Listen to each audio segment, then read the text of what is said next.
ఇట్లా కలుపుతూనే ఉండాలి. ఎంతసేపు అయినా నన్ను అడగద్దు. ఇక్కడ స్టవ్ మంచిగా ఉండే మన ఇండియాలో గ్యాస్ స్టవ్లు కాదు.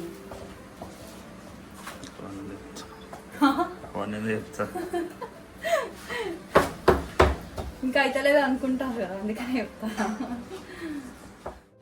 హ్యాపీ ఓనం అందరికి. సో ఓనం స్పెషల్ ఏం చేస్తారంటే పాయసం చేసుకుంటాము. ఏం పాయసం అంటే ఇది పరుపు పాయసము.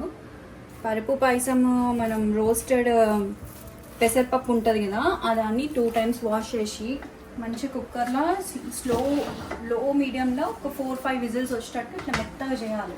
మెత్తగా వచ్చేటట్టు విజిల్ తీయండి. తీసినాక అదంతా ఒక ప్యాన్లోకి తీసుకొని ఇట్లా ప్యాన్లోకి పెద్ద వెడల్పు ఉండాలి. ప్యాన్ చిన్నగా ఉండద్దు. మనకు కోకోనట్ మిల్క్ ఇవన్నీ యాడ్ చేస్తాం కాబట్టి కలుపుకోవడానికి ఈజీ ఉంటుంది. సో ఇట్లా మొత్తం ఇలా యాడ్ చేసుకొని ఫ్లేమ్ ఎప్పుడైనా లోలో పెట్టుకోవాలి. మంచిగా ఇట్లా మిక్స్ చేయండి. ఈ పాయసంకి పప్పు ఎంత ఇట్లా మెత్తగా అయితే అంత మంచి టేస్ట్ వస్తుంది. సో నేనైతే ఒక 1.5 కప్పు తీసుకొని ఓకే ఇట్లా పప్పు కొన్ని వాటర్ పోసి నేను ఇంకా మెత్తగా చేసిన తర్వాత నెక్స్ట్ ప్రాసెస్ ఏం లేదు, సింపుల్. ఇట్లా బెల్లం దొరుకుతుంది ఇక్కడ. యూఎస్ కెనడా ఉన్న వాళ్ళకి బెల్లం అనేది మనకు పొడి పొడి మోడల్ ఇట్లా ఫుల్ బాల్ టైప్ కూడా ఉంటుంది. అది విరగొట్టుకోవాలంటే ఒక 30 seconds మైక్రోవేవ్లో పెట్టుకోండి. సో ఇట్లా బ్రేక్ అవుతుంది.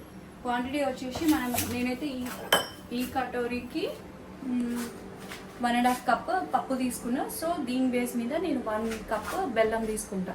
సో తక్కువ అయితే ఎక్కువైనా మనం అడ్జస్ట్ చేసుకోవచ్చు. సో ఇట్లా బెల్లం యాడ్ చేసుకున్నాం.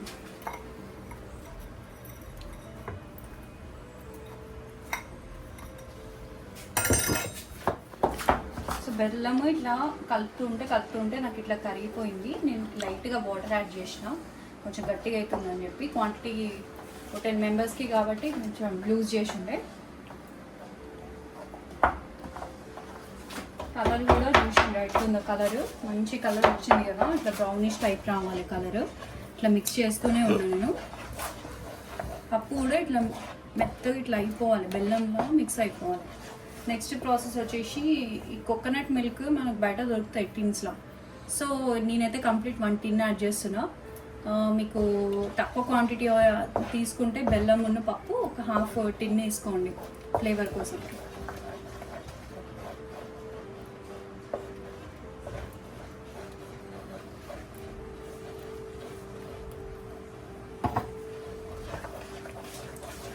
ఇంకా లూజ్ అవుతూ ఉంటుంది అన్నట్టు, కలుపుతూ ఉండాలి. కలర్ చూసినా అది ఎంత మంచిగా ఉంది.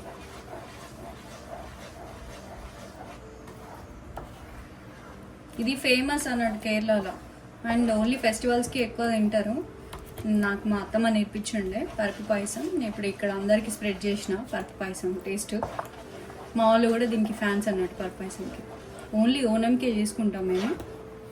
చాలా ఈజీ ప్రాసెస్ కూడా, హెల్దీ. మళ్ళీ అంత షుగర్ కూడా అవసరం లేదు, జస్ట్ బెల్లమే వేస్తాం కాబట్టి.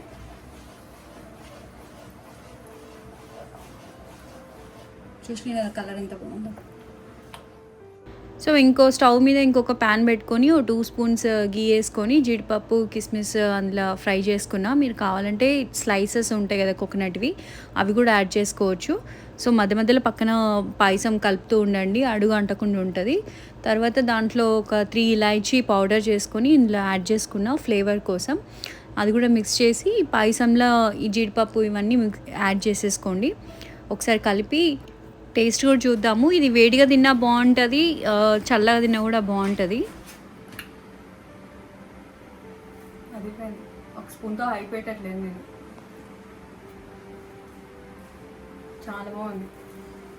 మీరు కూడా ట్రై చేయండి. టేస్ట్ ఎట్లుందో నాకు కమెంట్ సెక్షన్లో చెప్పండి. నాకు తెలిసి మీకు నచ్చుతుంది అనుకుంటున్నా. Thank you for watching this video guys. Please like, share and subscribe to DDoS. Bye. Happy Onam.